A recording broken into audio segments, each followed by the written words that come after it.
les points faibles des 5 candidats aux élections présidentielles du 21 octobre 2025. Les 5 candidats qui ont été choisis hier, là, même votre Alassane Ouattara, là, il a des points faibles. C'est que les gens n'aiment pas dire là. Nous, on préfère vous dire en même temps. C'est une manière de vous dire, c'est sur ces points-là que vous devez travailler pour vous corriger. Sur les points faibles des candidats, nous allons commencer par Simone et Yves. La première chose qui saute comme un point faible chez Simone et Yves, elle a du mal à rassembler tout le mouvement Gbagbo. C'était la femme de Laurent Gbagbo. Ils ont dirigé ensemble. Mais aujourd'hui, ils sont devenus des ennemis farouches. Aujourd'hui, le mouvement de Simone, MGC, et le mouvement politique de Gbagbo, le PPACI, sont dans une confrontation où je dirais même que c'est une confrontation de gladiateurs, où il faudra bien qu'un parmi eux meure. Et c'est pourquoi Simone ne s'est jamais associé au front commun que Laurent Gbagbo avait créé avec Chaka Dieng et puis Guillaume Soro. Mais la plus grande faiblesse de Simone, c'est qu'elle reste divisive. Ça veut dire, elle-même là, elle ne traîne pas une bonne image. Son image est étroitement liée aux débauches de la crise post-électorale de 2011. Beaucoup l'accusent que c'est elle qui a mis l'huile sur le feu. C'est elle qui prenait les soi-disant églises réveillées pour essayer de dire le Seigneur, l'Éternel des armées, pour faire tuer les enfants des gens. C'était Simone là. Et les gens même disent qu'à la fin même de leur régime, c'est elle qui dictait la conduite à Laurent Gbagbo. Et donc elle est ressortie très mal vue de ces événements. Et beaucoup d'Ivoiriens se disent, si tu es une mauvaise femme que tu n'as pas pu conseiller ton homme, il y a deux choses. Soit tu es une femme faible et donc une femme inutile auprès de ton homme, ou bien c'est toi-même la femme qui est une mauvaise femme. Et quoi qu'il en soit, elle ne peut pas se dédouaner de ces deux facteurs. Il va falloir qu'elle en choisisse un facteur. Soit elle est une mauvaise femme parce que sa soif du pouvoir voulait qu'elle conserve le pouvoir et elle manipulait Laurent Gbagbo, lui-là même qui aime se faire manipuler. Ou bien carrément, c'est une femme qui était inutile auprès d'un grand homme et donc qui n'était pas capable de lui donner de bons conseils. Et donc, on se dit, est-ce qu'elle-même pourra être capable de faire les bons choix? Ça, c'est la question que les uns et les autres doivent se poser. Le passé de Simone et Yves est étroitement lié au passé de Laurent Gbagbo. Parce qu'ils ont eu à diriger ensemble pendant 10 ans. Entre le 26 octobre 2000 et le 11 avril 2011. Elle garde dans l'image et dans les consciences collectives la posture d'une première dame avec des obsessions sombres. On dit que c'est elle qui a pris les cheveux des enfants des gens pour aller au Bénin, pour les lobotomiser. Certains même vont jusqu'à l'appeler Karaba la sorcière. Elle est morbide parce que tout ce qui est lié à la mort ne gêne pas Simone. Elle est même sadique puisque c'est dans son plaisir. Elle dit pourquoi les gens manifestent alors que les dames qui ont manifesté, il fallait les mettre à terre, les violer. Est-ce que celle-là, elle a changé? Voilà les questions que les gens se posent. Elle est très méchante parce qu'on n'a jamais vu un acte qu'elle a posé en tant que première dame. Et les gens, les Ivoiriens se souviennent de cette méchante dame. Chantre des viols et marraine des escadrons de la mort. Elle, les escadrons de la mort ont tué plusieurs pères et des mères. Et ça n'a jamais gêné Simone. Et elle n'a jamais fait d'excuses publiques. Et ça, c'est un passif lourd qui pèse sur elle. Donc, être candidate ne sera pas suffisant. Parce que durant le long règne qu'elle a eu avec Laurent Gbagbo, ils ont été coupables d'actes inhumains, des actes les plus horribles, qui font que tous les contemporains que nous sommes, nous nous méfions de Simone comme quelqu'un se méfierait de la peste. Elle traîne un lourd passé. Mais le pire dans l'histoire, elle n'a jamais regretté cela.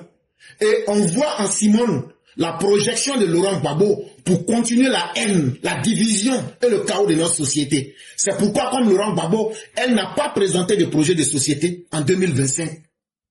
Et donc, c'est déjà un signalement pour vous dire que ce que vous aviez vécu au temps de Laurent Gbagbo, ce sera avec Simone une répétition fatale de l'ère Gbagbo.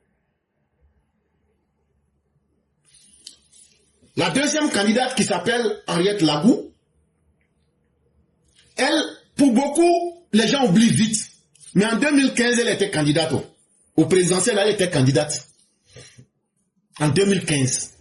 Donc ce n'est pas la première fois qu'elle participe. Mais son handicap, c'est que c'est quelqu'un qui n'est pas connu. Et elle n'a pas véritablement un poids électoral. Peut-être qu'elle a l'intelligence politique, mais elle n'a pas l'appareil politique. Et elle n'a pas les moyens financiers aussi. Et donc, c'est ce qui fait qu'elle demeure un candidat de peu de poids. Elle ne pèse pas, en réalité. Et au sein même des opposants au président Alassane Ouattara, on accuse Henriette Lagou d'être un pion du RHDP.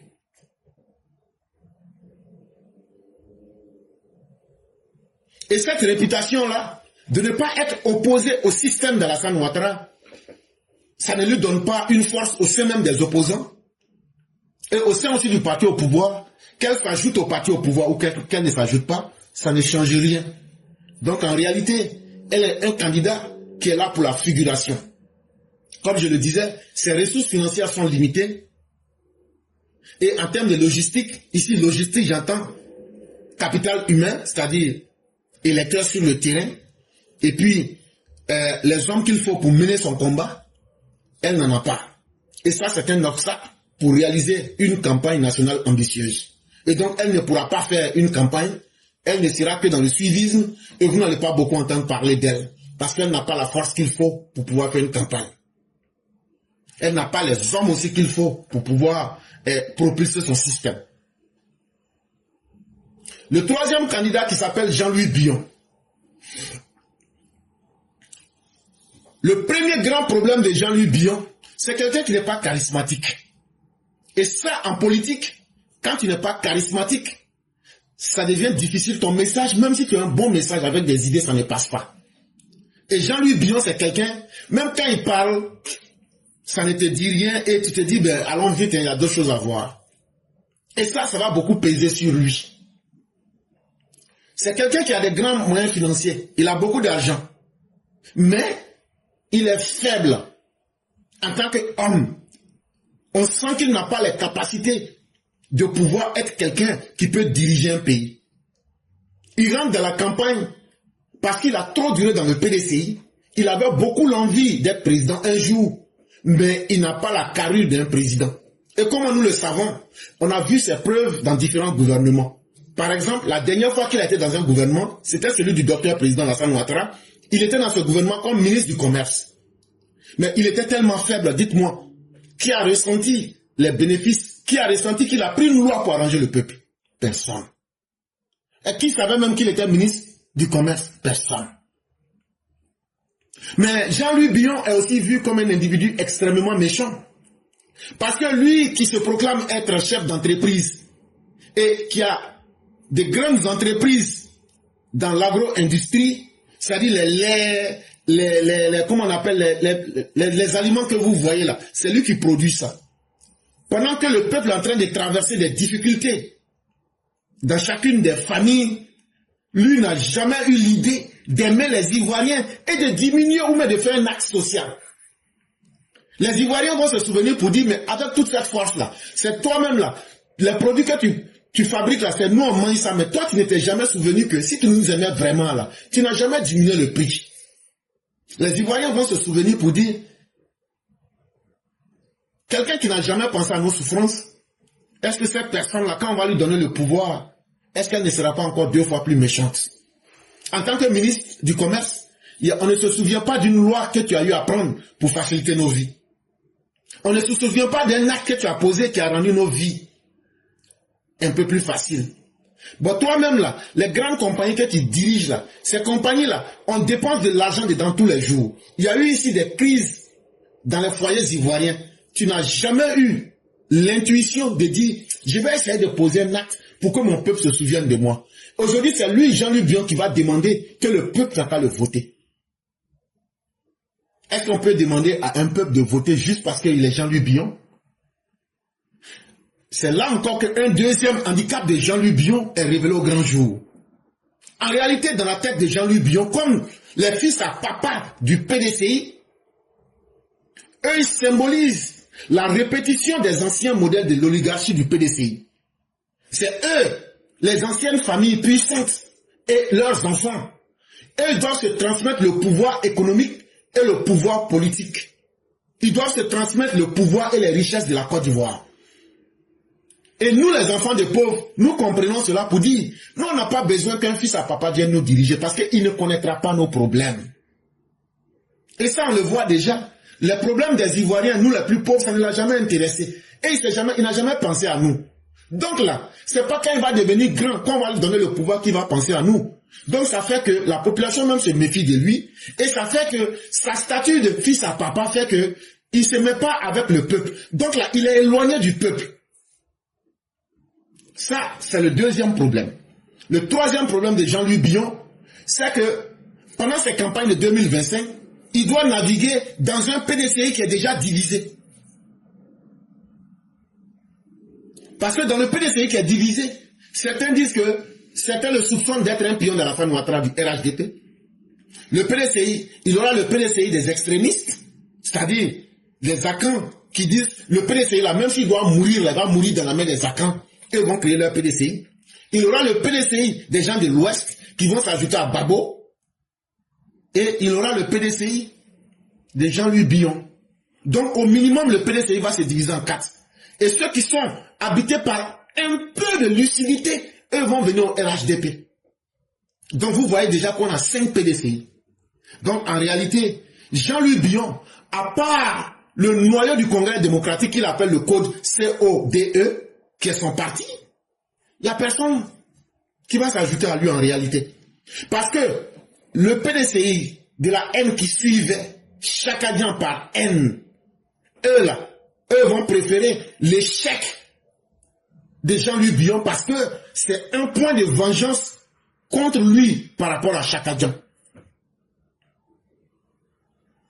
Donc cela va rendre les choses très difficiles à Jean-Luc Bion. Et c'est difficile aussi pour lui de s'imposer en tant qu'une figure populaire. Il n'arrive pas à toucher la jeunesse et la classe moyenne, comme je vous l'ai dit, parce que son image d'élite urbaine l'a rendu distant des réalités rurales et des réalités des plus pauvres que nous sommes. Est-ce qu'il pourra fédérer le PDCI et capitaliser l'usure du pouvoir du PDCI? Parce que les divisions internes au sein du PDCI ne sont pas faites pour l'arranger. Et en même temps aussi, la puissance du RHDP sur le terrain est une grosse menace pour Jean-Luc Bion. Quand je viens au 4e candidat qui est Awadon Melo, en tout cas pour moi, c'est le candidat le plus dangereux. Je n'ai pas dit le candidat le plus puissant, mais c'est le candidat le plus dangereux. Parce que derrière lui, là, il ne faut pas voir un individu. Il faut voir un système qui est tapis depuis l'étranger. Il faut voir l'Inde. Il faut voir l'Afrique du Sud. Il faut voir la Russie. Il faut voir les BRICS.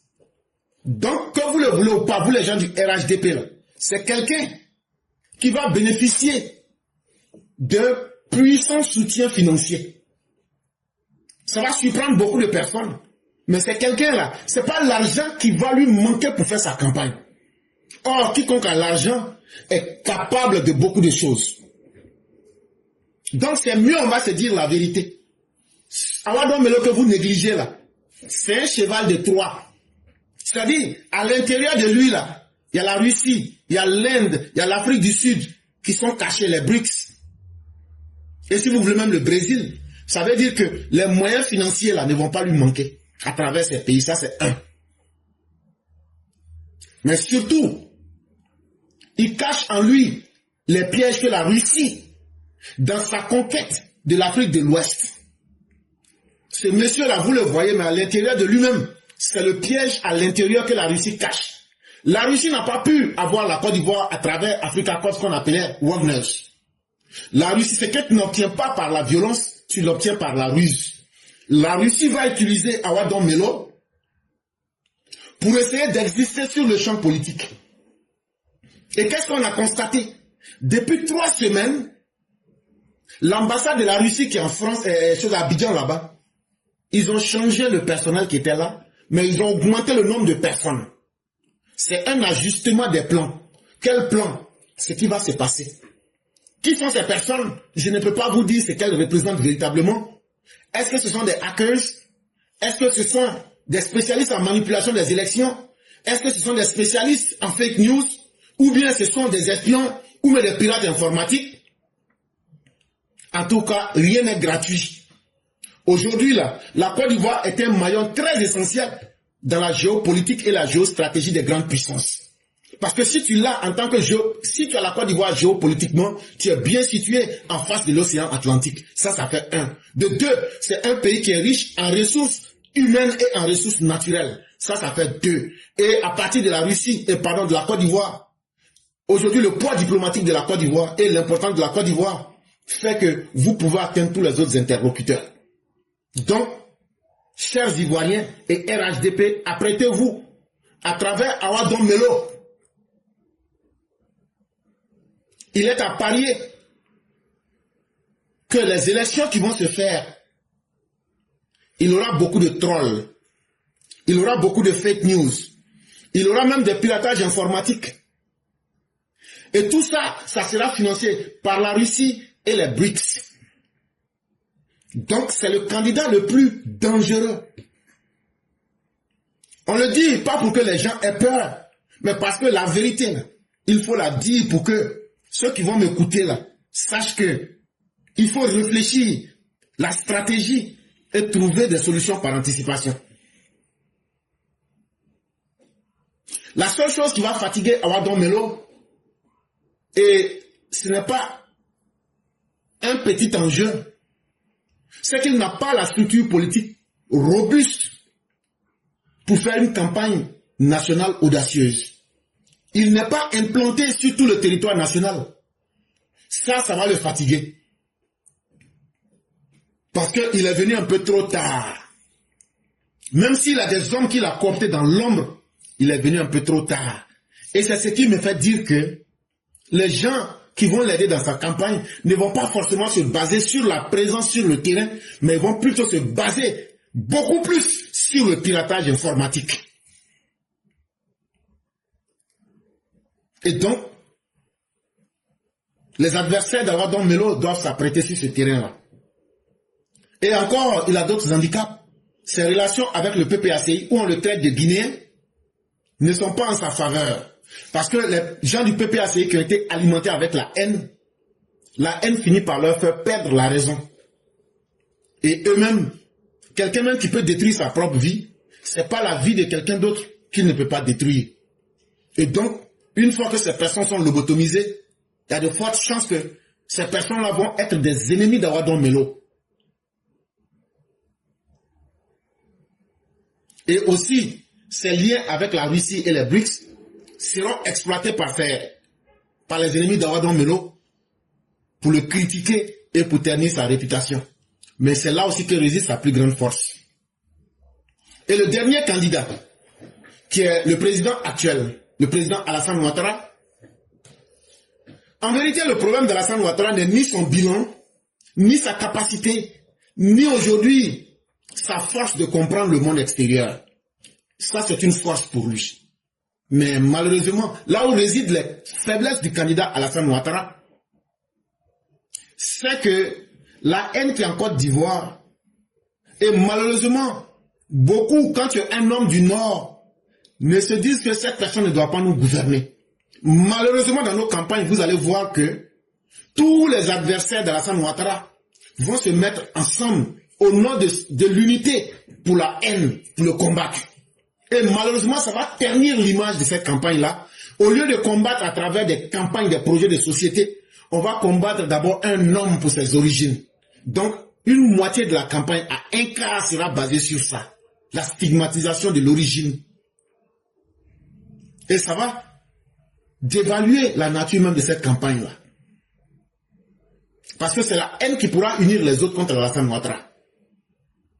Mais les plus grosses difficultés d'Alassane Ouattara, les plus gros handicaps chez Alassane Ouattara, c'est la mauvaise formation de ses militants.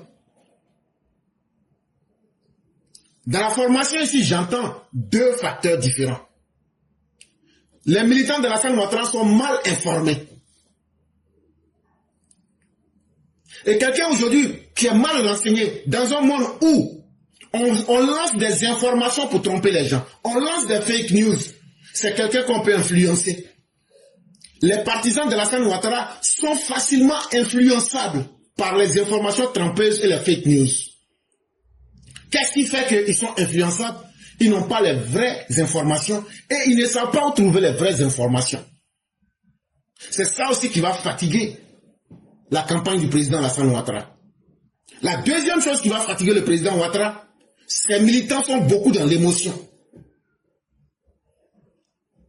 Il suffit de mettre quelqu'un dans un boubou avec un chapeau, lui donner l'impression que c'est un musulman. Il y a la moitié des électeurs d'Alassane Ouattara qui seront déjà confondus.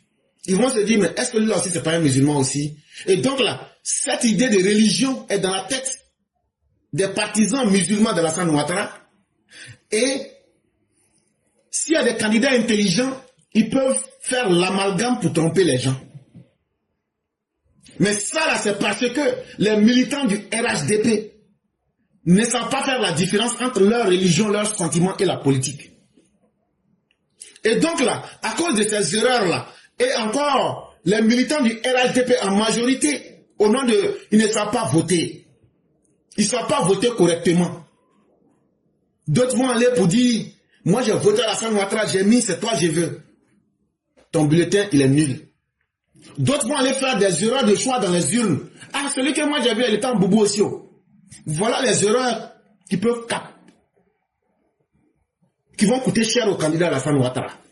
Sinon, il est populaire, il a un bon bilan, mais son grand problème, ce sont ses militants. Comment canaliser ces militants? Comment les enlever dans les influences des fake news et des informations trompeuses? Comment leur faire comprendre que nous sommes en période de campagne et qu'il ne faut pas faire la promotion des ennemis ou tout au moins des adversaires? C'est sur ça que le président Ouattara doit jouer sur ses partisans. Alors là, qu'est-ce qu'il faut faire? Il faudra que le RHDP en tant que parti fasse quitter les militants dans l'émotion. Il faut donner aux militants des mots d'ordre clairs, sans ambiguïté. Le RHDP en tant que parti politique qui n'a plus rien à prouver, s'il veut remporter ces élections haut les mains, doit procéder à la mise en place de centres d'information de proximité. Ça veut dire, dans chaque comité de base là, on doit faire passer les informations et dire aux militants, s'il y a quelque chose qui te gêne là, voilà, il faut appeler tel numéro pour prendre tel renseignement. On doit harmoniser les informations à partir du siège et être capable, dès qu'il y a un problème, quelle que soit la nature du problème, on appelle pour dire, il y a tel problème ici, comment on fait, mais c'est comment. Et on ne donne une seule réponse. Mais ces centres d'information de proximité doivent être très proches des militants. On doit expliquer aux militants ce qu'ils doivent faire et ce qu'ils ne doivent pas faire. Éviter les pages des opposants. Éviter de partager les informations qui ne viennent pas des pages RHDP. Ça va permettre à vos militants d'avoir des esprits clairs et éclairés.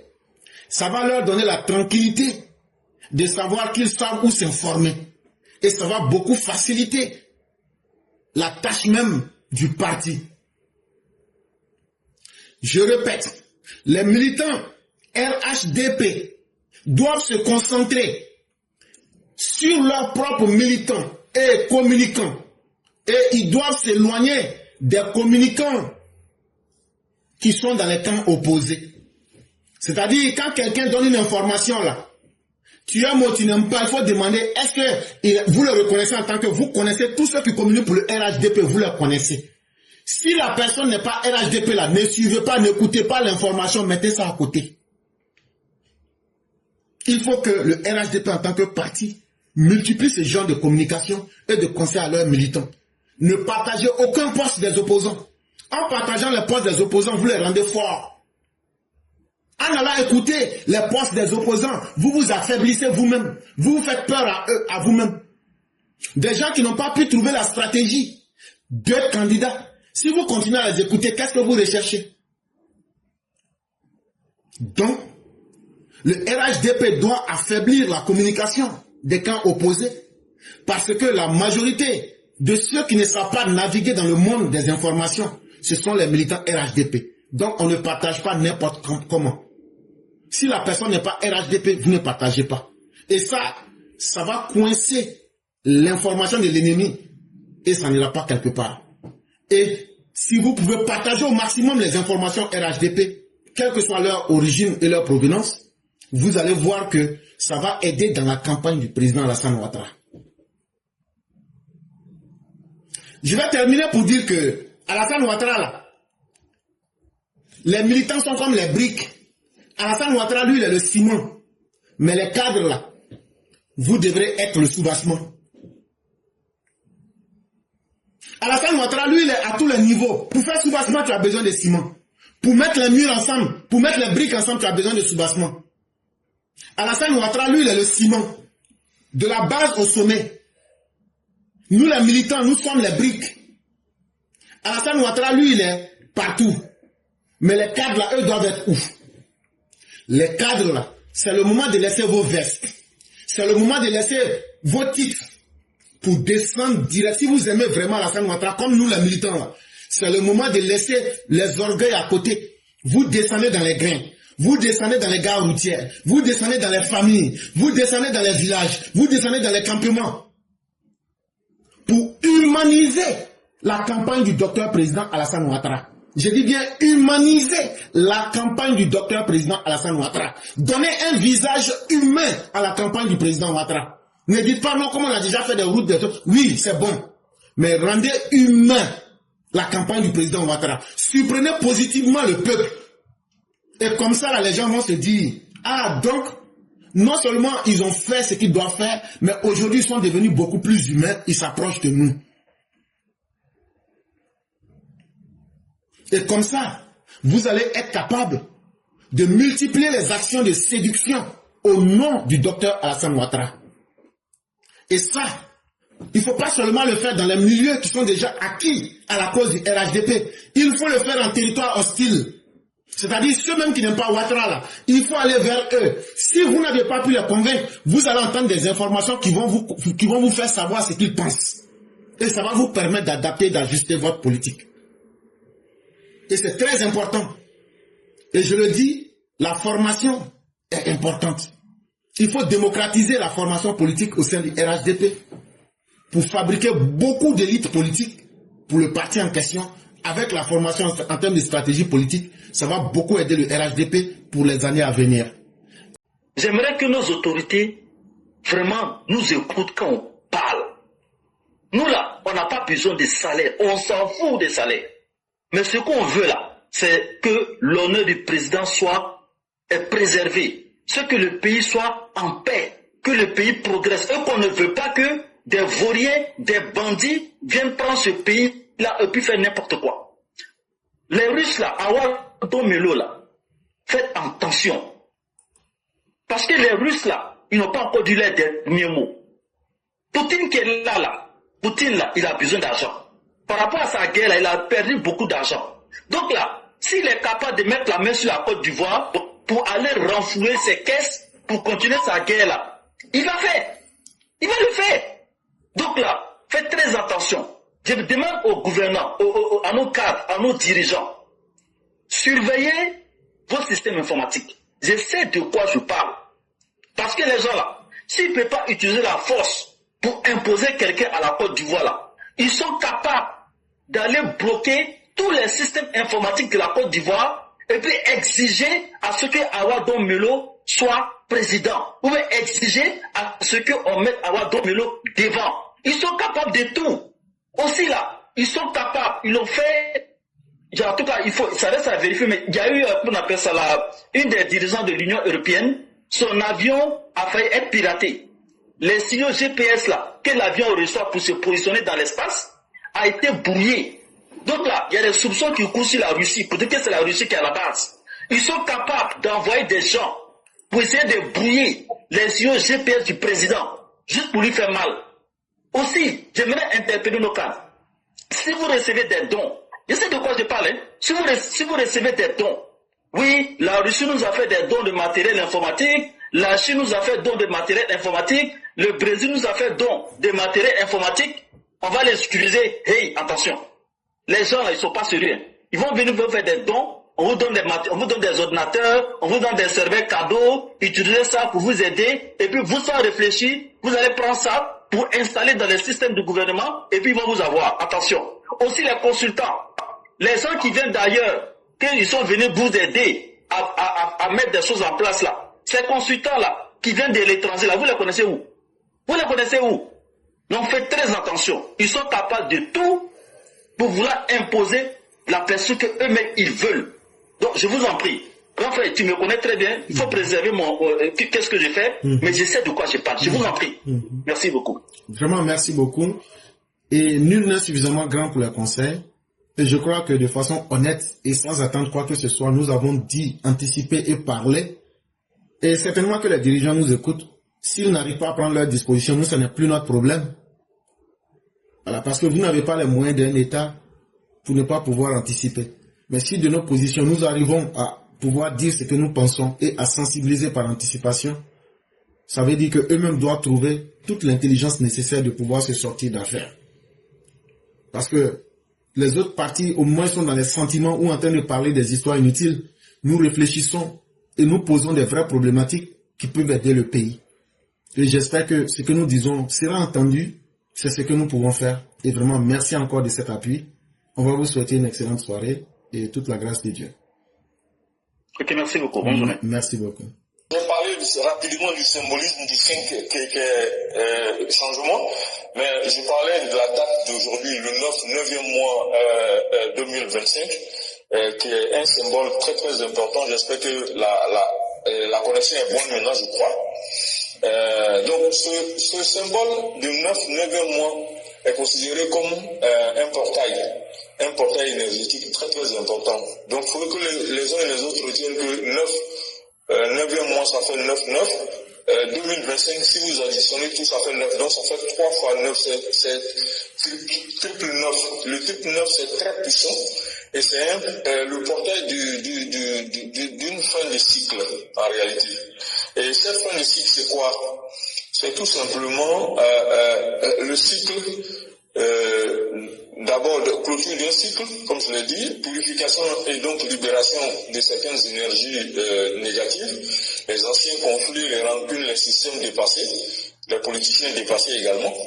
Et puis, autre chose, le troisième 9, c'est l'éveil des consciences pour l'avenir, puisque je parlais du portail. Donc on va rentrer dans une nouvelle ère. En réalité, la Côte d'Ivoire, à partir d'aujourd'hui, rentre dans une nouvelle ère. Nous sommes dans une période électorale, nous sommes à l'orée du 25 octobre 2025. Donc ici, la lecture symbolique qu'il faut faire de ce triple 9, c'est donc fin du cycle, appel à la maturité citoyenne, transformation des leaders, message collectif. Donc c'est vraiment quelque chose de très très important que les gens doivent pouvoir retenir par rapport justement à la symbolique d'aujourd'hui, qui est un grand jour spirituellement parlant. On peut en avoir conscience, on peut ne pas en avoir conscience, c'est pas ça le plus important, mais je pense qu'il vaut mieux en avoir conscience pour pouvoir justement profiter de ce qui va arriver. Parce que c'est une nouvelle ère. Hein.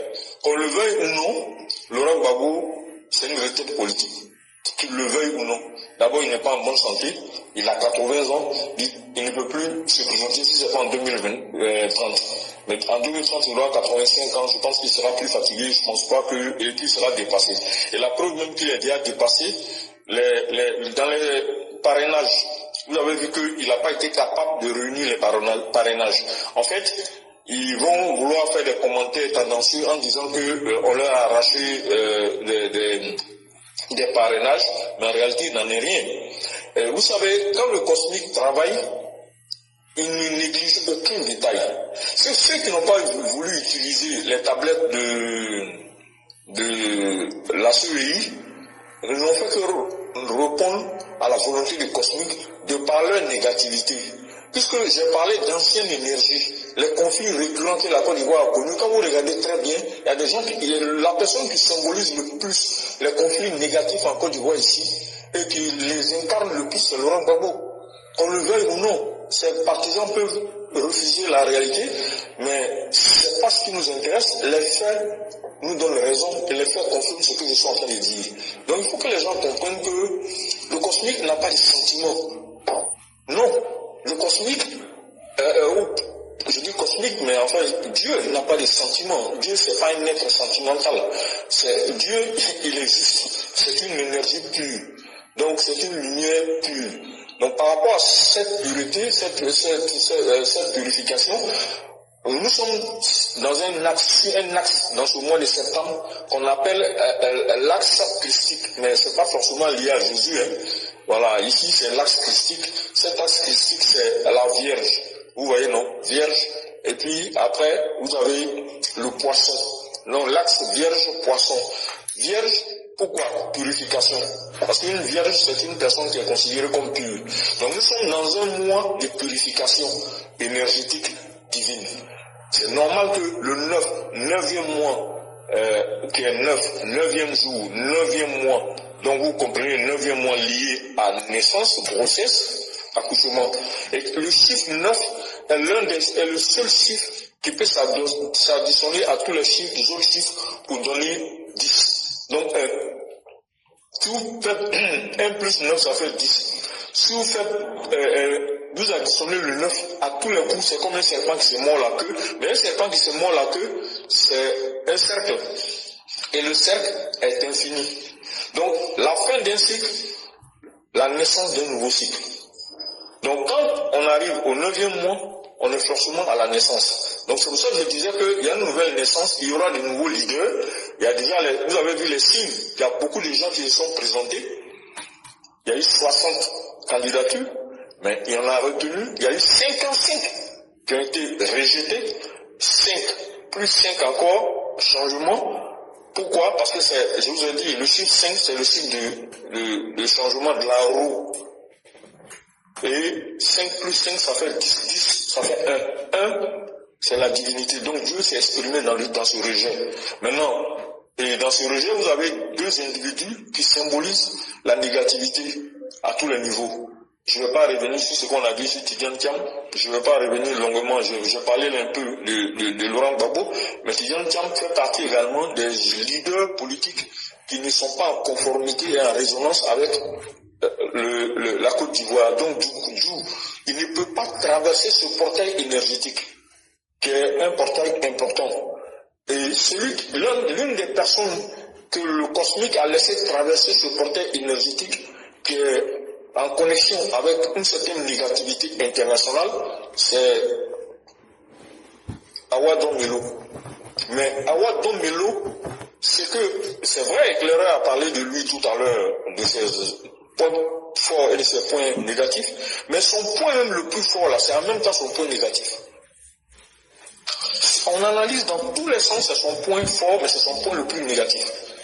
Parce qu'il est en connexion avec l'extérieur. Or, la Côte d'Ivoire doit retrouver son autonomie spirituelle. Alassane Ouattara a déjà commencé à concrétiser en coupant petit à petit le cordon ombilical avec la France, qui est le colonisateur qui nous maintenait dans une certaine léthargie. Et Alassane Ouattara, quand il est arrivé au pouvoir, il n'a pas utilisé le vuvuzela pour couper le cordon ombilical avec le colonisateur. Il a plutôt utilisé la tactique, la manière, le soft power pour pouvoir couper ce lien-là.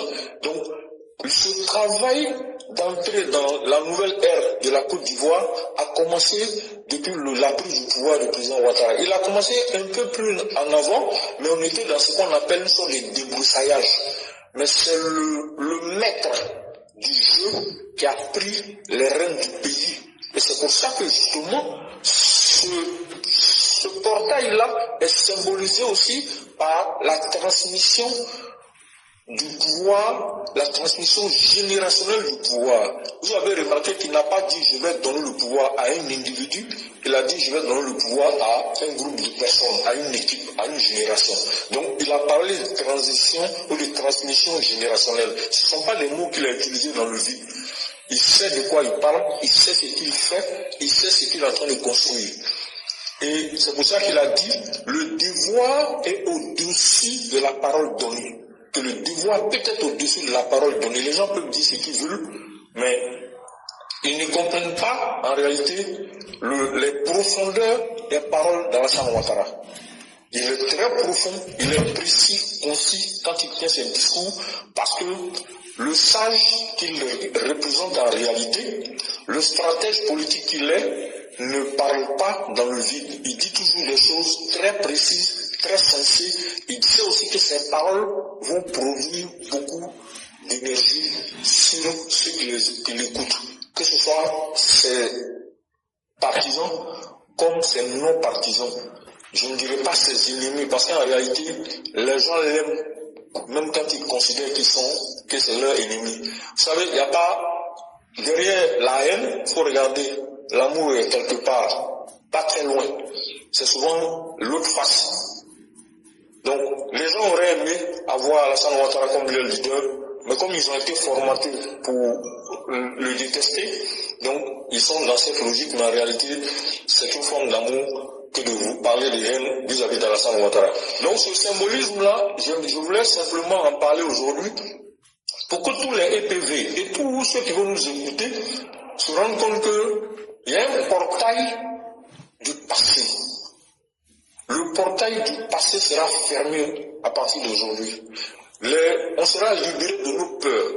Les transformations de nos blessures seront faites par la sagesse collective qui va gagner les Ivoiriens. Les Ivoiriens vont démontrer à travers cette élection de 2025, cette élection du 25 octobre 2025, que la Côte d'Ivoire a grandi, que la Côte d'Ivoire a décidé de prendre rendez-vous avec la démocratie selon son cheminement personnel, selon son cheminement unique et selon les voies spirituelles.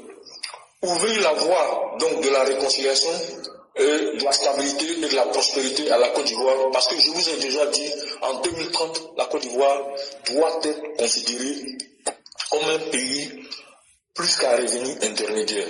Un revenu intermédiaire plus, pour ne pas dire presque un pays développé. C'est important que les gens le sachent. Ici s'achève l'ancien cycle. Ici commence notre renaissance. Et j'en ai fini. Vraiment, merci beaucoup, cher patriarche. Merci encore pour cet enseignement. Merci de nous ouvrir les esprits. Je crois que c'est tout à notre honneur ainsi qu'à la vôtre. Et vraiment, merci infiniment de toujours nous apporter le message de la lumière. Et c'est ici que va prendre fin le direct. Merci à vous. Et en une minute, on va vous laisser faire la conclusion.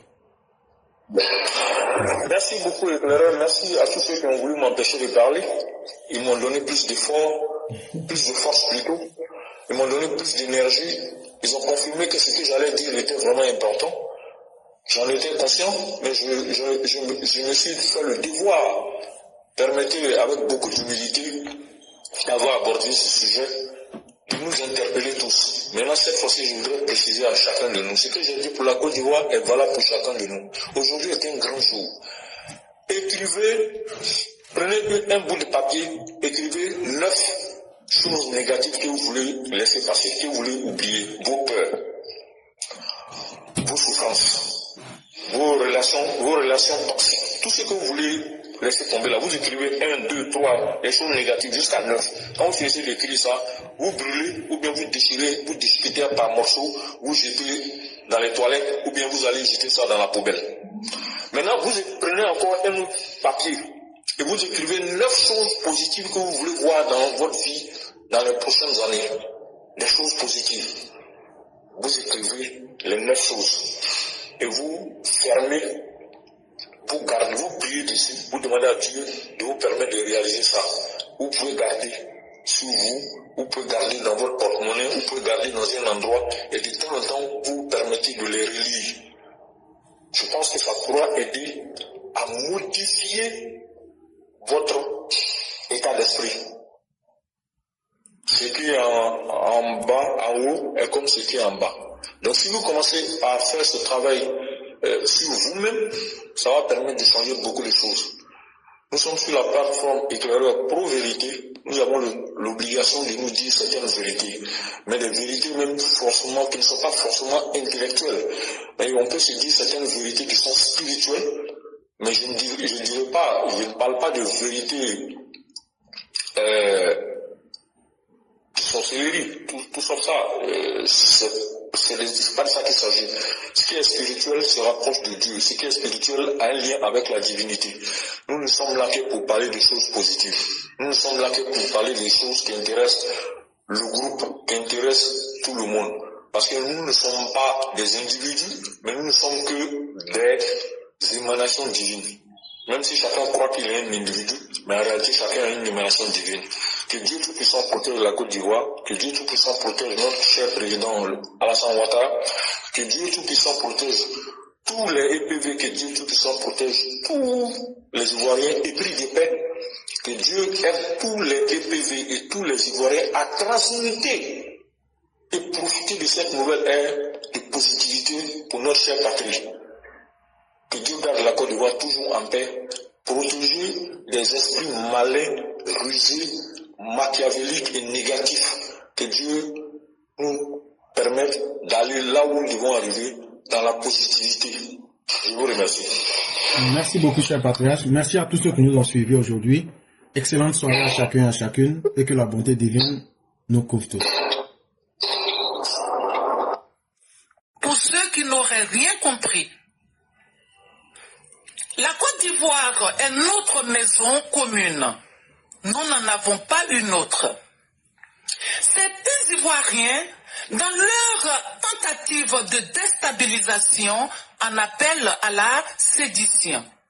Ceux-là sont pour la plupart du temps à 6000 kilomètres et même plus de la mère patrie.